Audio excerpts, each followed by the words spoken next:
Okay, so you need rope, but you don't have any near you or materials to do it from, but you have bed sheets.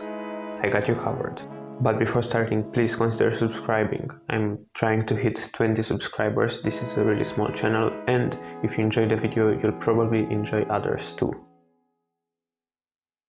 Okay, so you firstly have to lay the sheet flat across the floor. Okay, now put the sheet on its diagonal. Yes, this does work better with sheets that are a little bit more square, like a king-sized sheet, but you'll have to work with whatever you have. Now start rolling from the big side. This is how it should look right around the middle.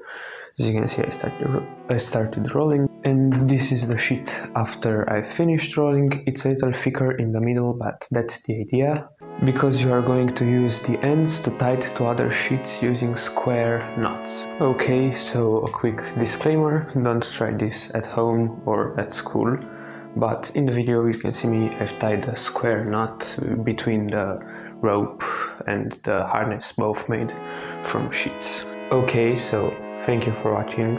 I hope you enjoyed. If you did so, share it with your friends, and please consider subscribing. This is a really small channel.